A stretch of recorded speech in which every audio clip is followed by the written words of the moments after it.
Hey everybody, it's Eric from EPAutos.com, your libertarian car guy, coming at you on Friday.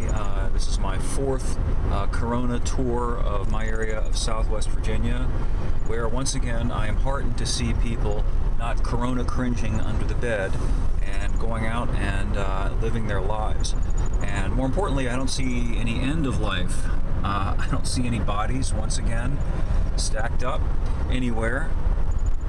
Which I think is something that we all need to focus on, not the cases, quote unquote, that are being hyped by the press and being exploited to create and maintain this environment of fear catatonia that's spreading across the country.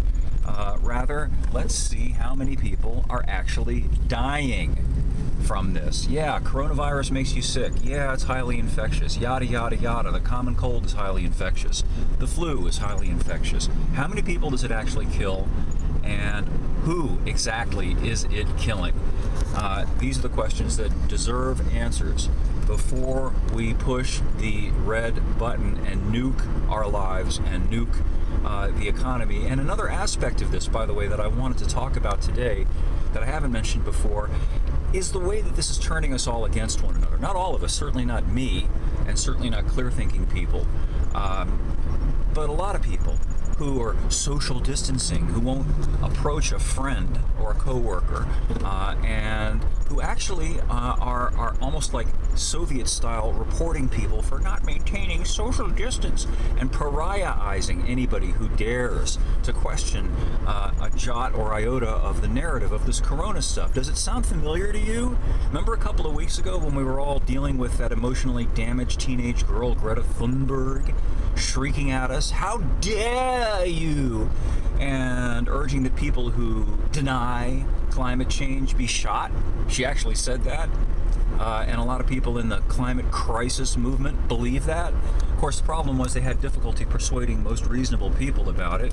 And I think it's not accidental that we have this new crisis now, which is accomplishing exactly the same thing. It is terrorizing the population, and it's turning the population against each other. And I worry that it won't be long before failing to toe the line will become a criminal offense. That if you dare to question anything at all about what the authorities, and I put that in a capital A, authorities, tell us about this corona stuff, that you will be characterized as not an enemy of freedom, as they did 20 years ago under the chimp, but an enemy of public health, a danger to society. And God knows what they're going to do. Take you off to a really dark place, put you in a really deep hole, maybe something even worse than that. Meanwhile, we're all being set against each other. And as the detectives say, cui bono, who benefits? Who is the recipient of the largesse that flows from all of this? Ask yourself about that. And ask yourself why you're not seeing all these bodies stacking up. Even in New York, which is being portrayed in the most hysterical of terms as the epicenter of the crisis, a hot spot. My understanding is that 400 people have died. 400 people in a city of how many million people live in New York? I don't know, I haven't checked in a while, but it's probably something crazy like 10 million people. And how many of the 400 who've died were elderly people, people who had some kind of underlying problem? And again, I am not minimizing death, the death of anybody, but death is a part of life. And when you're older, you're more vulnerable. If you're immune compromised, you're more vulnerable. It doesn't justify grenading the economy, grenading the lives of millions of people because some people are vulnerable. I recommend reading, if you haven't, Kurt Vonnegut's short story called Harrison Bergeron.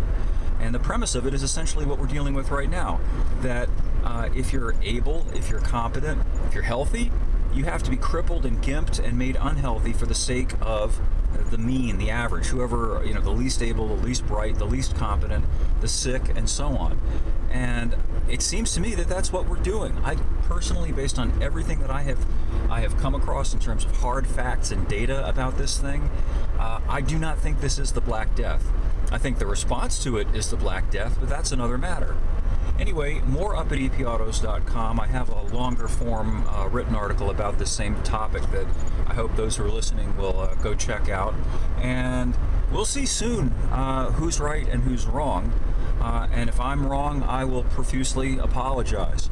If I'm right, however, they'll be held to pay for all the people who bought into this and who enabled this, and who became, as Lenin styled them, the useful idiots of this whole thing.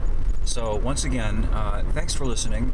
Thanks for reading. I hope everybody's okay out there and that we get through this. And a couple of weeks from now, we don't live in a national police state. And we have not lost our jobs, and we don't spend the next 10, 15, 20 years trying to dig out from under this mess. All right, so that's enough for now. More soon.